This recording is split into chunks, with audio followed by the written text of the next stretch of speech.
Fala pessoal, capítulo 32 de Gênesis já tá saindo pronto agora. Eu falei pra você que eu ia estudar um pouquinho mais, né, ver as coisas. E realmente, pessoal, é importantíssimo ler, reler, estudar, meditar. Você nunca vai saber tudo, eu não vou saber tudo, ninguém aqui sabe tudo dessa santa palavra aqui. Porque ela se renova todos os dias. Você lê algo, você fala assim, meu Deus, eu não sabia disso, eu não lembrava disso não. Né? O Senhor falou agora, então realmente isso é muito importante. Não faça assim, zerei a Bíblia, fechou. Não faça isso. Você nunca vai saber totalmente dela.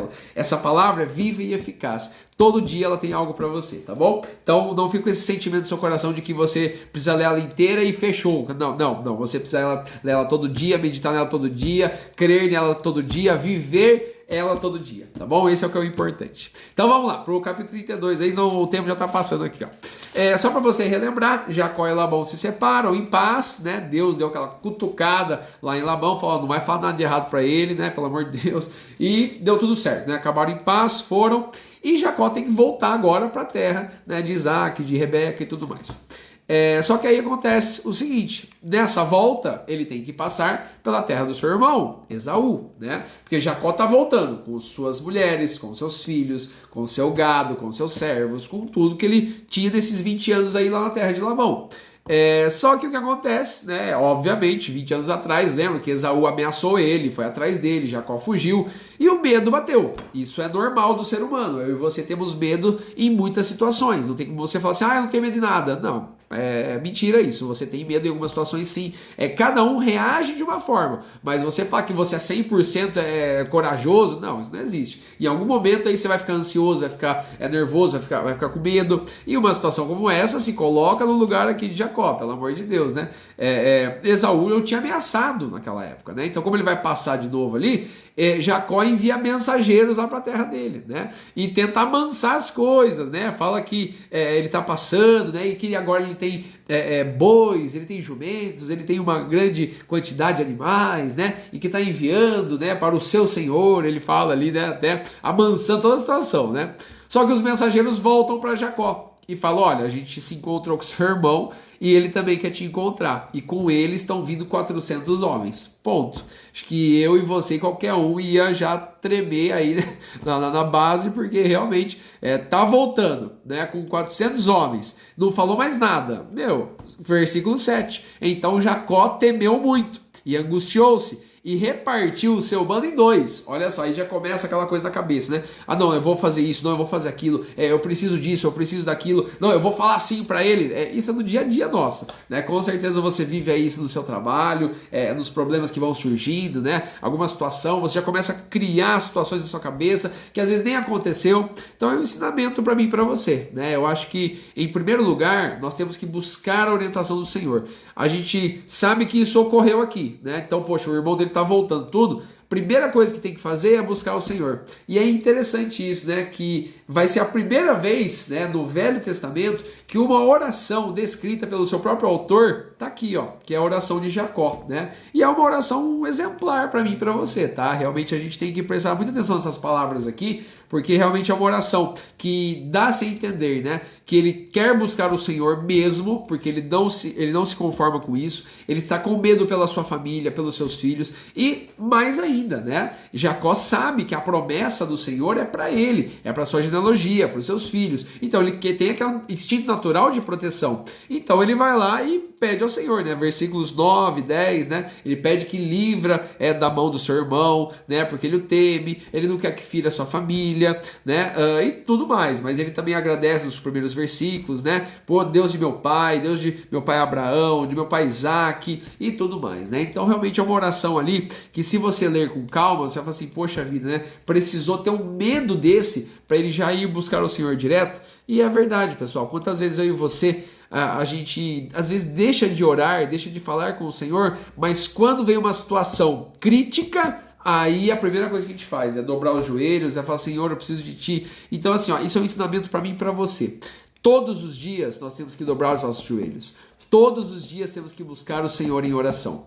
Todos os dias. A oração é a arma mais poderosa que nós temos contra qualquer inimigo que nós possamos ter nesse mundo. Então, quando nós oramos, nós nos relacionamos com o Senhor. É aquela conversa com o nosso Pai. Ele sabe das palavras que vão sair da nossa boca e que vai entrar na nossa cabeça. Antes de a gente falar, ele já sabe tudo, mas ele quer ouvir a gente, né? Então, por isso que eu e você, nós precisamos buscar o Senhor em oração. Todo dia, de manhã, de tarde, de noite. Eu sei que na correria do dia a dia, às vezes não é tão fácil, né? Assim, mas eu e você precisamos disso, precisamos mesmo. E de coração aberto, coração puro, não só em momentos de medo, de situações, mas qualquer momento. Momento de agradecimento, momento que você está trabalhando, momento que você está com a sua família. De alguma forma, fale com o Senhor, tá bom? E aí vai passando, né, ali os versículos e tudo mais. Ele começa a enviar presentes, né, ali para o seu irmão, né? Então ele vai, cada mensageiro vai dando um presente, vai dando uma situação de presente ali, alguns animais, alguns isso, até chegar nele, né? Mas ainda nesse capítulo eles não se encontram, é mais para frente isso, né? O que eu quero agora fazer você pensar, que eu tenho 4 minutos e meio aqui para falar com você, que é a segunda parte, a partir do versículo 22 até o final. Jacó, ele luta com o anjo. Isso daqui é o que quebrou minha cabeça, que eu vou ser muito sincero, é essa parte que eu fiquei assim, o que é isso? Por quê? Quem é? E tudo mais, né? Então, assim, teorias são criadas e tudo mais. Se você for pesquisar, você vai ver algumas informações que colaboram para um, colaboram para outro, mas de um modo geral nós entendemos que Jacó lutou fisicamente com Deus, tá? Deus se fez ali, né? É uma encarnação humana, né? Não se fala o nome dele, né? Muitos aí, se você for pesquisar, vão falar assim, era o próprio Jesus, né? Era o próprio Jesus ali, antes da sua encarnação lá, com Maria, com José e tudo mais, então ele já veio aqui. E assim, o Senhor Jesus nós não podemos afirmar, mas nós temos certeza que era Deus, ponto final, né? Porque assim, a gente começa a ler algumas situações, né? Só para você entender, o versículo 24, né? Chegou um homem e começou a lutar com Jacó. Simples assim, de repente veio um homem e começou a lutar com ele. E vendo que não prevalecia contra ele, tocou a juntura da coxa de Jacó. E lutaram a noite inteira. Tipo assim, como assim? Como assim, né? De repente vem um homem, começam a lutar a noite inteira, do nada, o texto não deixa claro isso, né? Mas por quê? Por que isso, né? E aí depois que tudo meio que termina, né? O anjo fala, né? Deixa-me ir embora, porque a alva já subiu. Mas Jacó disse, eu não vou te deixar ir se você não me abençoar. Então, peraí, se ele está falando isso, é porque ele já entendeu quem é aquele, né? Ele já entendeu que não é uma pessoa comum, é o Senhor ali, né? E realmente assim, começa uma conversa ali. Então o que dá a se entender dessa passagem aqui? Que Deus veio de uma forma física novamente, porque ele já tinha vindo a Abraão, lembra lá atrás que ele veio com Abraão, ele veio até Abraão com mais 2 homens do lado dele, né, 2 anjos também. Então novamente aconteceu isso com Jacó, né? E é interessante que Jacó pergunta para ele, qual é o seu nome? E aí ele fala assim, você não precisa saber meu nome. Por que pergunta pelo meu nome? Abençoa ali, né? É interessante que Jesus dava umas dessas, né? Quando as pessoas faziam uma pergunta para ele respondia com outra pergunta. Então, talvez seja por isso que as pessoas acham que esse anjo aqui também era o próprio Senhor Jesus ali, né? Fica claro que é Deus aqui, pessoal, tá? Mas toda essa situação, né, de quem é especificamente, fisicamente, a gente nunca vai saber, né? Mas é Deus, com certeza é Deus. E ele muda o nome de Jacó. Ele muda de Jacó, que era enganador, né, para Israel, né, que é aquele que lutou com Deus e venceu, né? Então olha só que muito interessante isso, pessoal.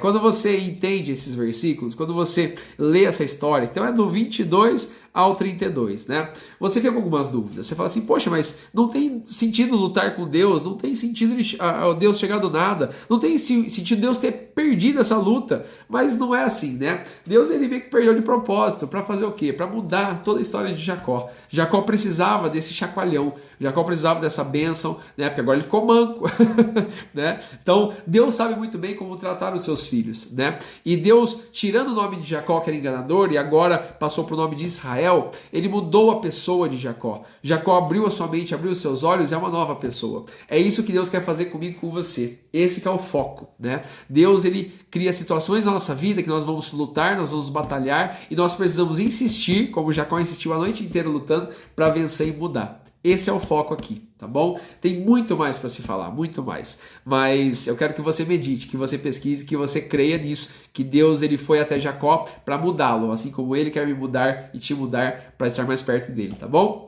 Até o capítulo 33, hein? Vai estudando aí. Deus abençoe.